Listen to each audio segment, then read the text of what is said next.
మాజీ ప్రజాప్రతినిధి అనుచితంగా వ్యవహరిస్తున్నారని రాజమండ్రి ప్రకాష్ నగర్ పోలీస్ స్టేషన్లో వైసీపీ నేతలు ఫిర్యాదు చేశారు.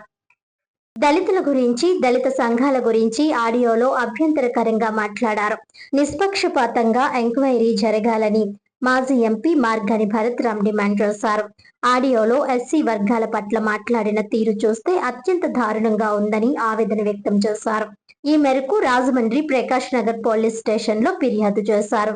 ఆడియోలను నేషనల్ ఫోరెన్సిక్ ల్యాబొరేటరీకి పంపించాలని కోరారు. ప్రత్యేకంగా ఈ వ్యవహారంపై ఎంక్వైరీ వేసి నిజ నిజాలు నిర్ధారించాలని కోరారు. లేదంటే ఉన్నత న్యాయస్థానాన్ని ఆశ్రయిస్తామని హెచ్చరించారు.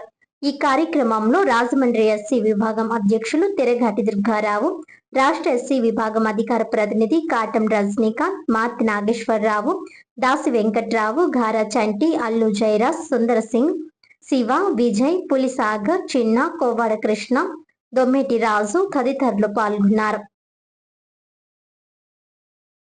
ఈరోజు స్థానికంగా ప్రకాష్ నగర్ పోలీస్ స్టేషన్లో దళిత నాయకులందరూ కూడా ఇవాళ ఇక్కడికి వచ్చి ఏదైతే వీడియో ఒక ఆడియో వైరల్ అయిందో ఎక్స్ఎమ్మెల్సీ గారైన ఆదిరెడ్డి అప్పారావు గారి యొక్క ఆడియో వైరల్ అయిందో సోషల్ మీడియా వేదికగా, అందులో దళితుల గురించి, దళిత సంఘాల గురించి ఆయన చాలా అభ్యంతరకరంగా, చాలా హీనంగా మాట్లాడిన మాటల్ని దళితులందరూ కూడా ముక్తకంఠంతో వ్యతిరేకిస్తూ ఉన్నారు.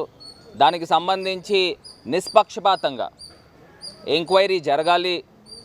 ఏదైతే ఎక్స్ఎమ్మెల్సీ మాట్లాడిన మాటలు it's not at all acceptable.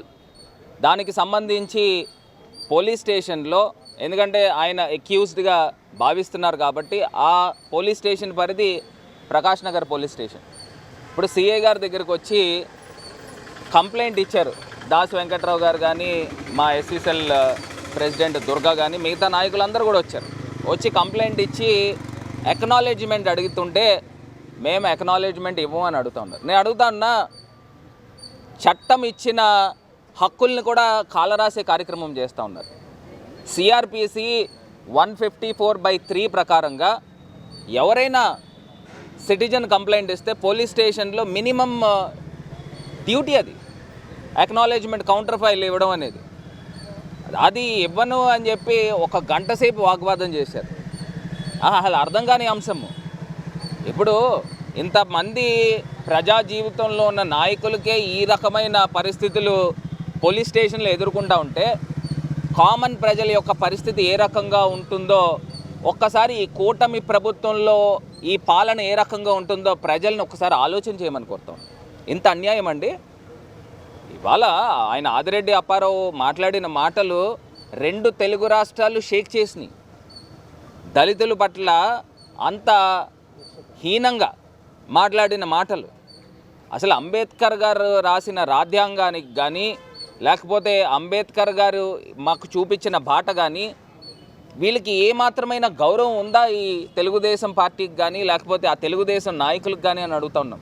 ఒక్కటే అంశం గుర్తుకు చేస్తున్నాను. ఇవాళ వీళ్ళ నాయకుడు చంద్రబాబు నాయుడు గారు అన్నాడు, గతంలో ఎవరైనా దళితుల్లో పుట్టాలని అనుకుంటారా అని వాళ్ళ నాయకుడు అన్నాడు. ఈయన ఇంకొక అడుగు ముందుకు వేసి అప్పారావు అనే వ్యక్తి ఎవరైనా దళితుల్ని పెళ్లి చేసుకుంటారా, అసలు మన సంస్కృతి, మన సంస్కారమా, ఎవరైనా ఉన్నారా అనే మాటలు ఏ రకంగా మాట్లాడతారనండి. Which is not at all acceptable. Police స్టేషన్లో ఫారెన్సిక్ సైన్స్ ల్యాబొరేటరీకి పంపించి ఈయన వాయిస్, అక్కడ వ్యక్తులు ఎవరైనా కానివ్వండి, ఇంకొక 10 కుటుంబాలు తెచ్చి సాక్ష్యం చెప్పించుకోండి, ఇంకా 10 కుటుంబాలతో మీరు రాజీలు చేసుకోండి, మాకు సంబంధం లేదు. మేము మాట్లాడేది ఒకటే మాట్లాడుతున్నాం. ఈ మాటలు మాట్లాడింది ఎక్స్ఎమ్మెల్సీయా కాదా, ఆదిరెడ్డి అప్పారావా కాదా? ఈయన మాట్లాడిన మాటలు దళితుల పట్ల నీచాతి నీచంగా మాట్లాడిన మాటల్ని నిర్ధారణ చేసి, ఎంక్వైరీ చేసి నిజ నిజాలు బయట పెట్టమని ఈరోజు మేము 24వ తారీఖుని ప్రెస్ మీట్ పెట్టి ఆదిరెడ్డి అప్పారావు గారిని దళితులందరినీ కలిసి తిట్టాడు కాబట్టి ఆ విషయంలో మేము కంప్లైంట్ ఇస్తాక ప్రకాశ్ నగర్ పోలీస్ స్టేషన్కి ఆల్రెడీ వీళ్ళకంటే ముందు ఇచ్చాం కంప్లైంట్. కంప్లైంట్ ఇచ్చిన తర్వాత ఆ ఫేక్ మెసేజ్ అని చెప్పి ఆ జాను అండ్ చంద్రకళ అన్న లేడీస్ వచ్చి పేకు మేము కాదు మేము చేయలేదంటే వాళ్ళ గురించి కాదు కదా మేము అన్నదే. దళితులు మొత్తం యావత్ భారతదేశంలో ఉన్న దళితులందరికీ ఎఫెక్టివ్ వార్డు. ఈ భారతదేశంలో ఉన్న దళితుల గురించి వచ్చి మేము మాట్లాడుతున్నాం కానీ చంద్రకళ జాన్ గురించి కాదు. చంద్రకళ జాన్ గురించి ఏం చేశారో మాకు అనవసరం. మా దళితులన్న పేరు ఇస్తారా లేదన్న దాని గురించే మేము వచ్చి మీకు కంప్లైంట్ ఇచ్చాం. ఆ కంప్లైంట్ని ఇంప్లిమెంట్ చేసి ఎఫ్ఐఆర్ కట్టి ఫారెన్సిక్ ల్యాబ్కే డబ్బు తీసుకున్న వాడిది ఆడికి ఈడికి ఫారెన్సిక్ ల్యాబ్ నుంచి రిపోర్ట్ వచ్చేదాకా మీరు చేయనంటే మేము ఇచ్చిన కంప్లైంట్ ముందు ఇచ్చాం కాబట్టి మాది ఎఫ్ఐఆర్ కట్టాలి. మీరు ఎఫ్ఐఆర్ కట్టనో మేము రిసిప్ట్ ఇవ్వనంటే కుదరదు. పోలీస్ స్టేషన్ ప్రజాస్వామ్యంలో ఉంది ఇది. మా మా మా ఎఫ్ఐఆర్ దళితులను అన్న దాని గురించి కంపల్సరీగా కట్టమని మేము వచ్చాం. ఆ విషయం మీదే మేము మాట్లాడుతున్నాం. ఆ విషయంలో మాకు ఎఫ్ఐఆర్ కట్టి రిసిప్ట్ ఇస్తే మాకు చాలు. అందరికీ జైబీవండి. మా దళిత దేవుడు భారత రాజ్యాంగ నిర్మాత ప్రపంచ మేధావి అయిన డాక్టర్ బిఆర్ అంబేద్కర్ రచించిన భారత రాజ్యాంగాన్ని పక్కన పెట్టి ఇవాళ రాజమండ్రిలో నారా లోకేష్ బాబు రచించిన రెడ్ బుక్ రాజ్యాంగం అమలు పరుస్తున్నారు. అంతేకాకుండా మేము ఇచ్చి 24వ తారీఖున మేము కంప్లైంట్ ఇవ్వడం జరిగింది.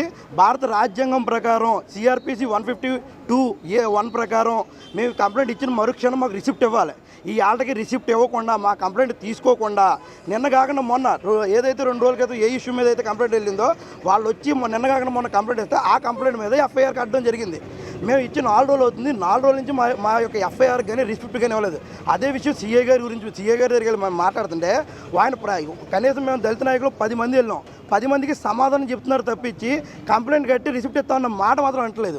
అదేవిధంగా ఇంకో విషయం ఏంటంటే ఏదైతే ఆడియో ఉందో ఆ ఆడియోకి సంబంధించి మాకు ఫారెన్సిక్ పంపించాలి. అది అసలుదా కాదా అన్నది నకిలీదా అన్నది రుజువులతో సహా మా ముందు పెట్టాలి, రిపోర్టులతో సహా మా ముందు పెట్టాలి పోలీసు వారు.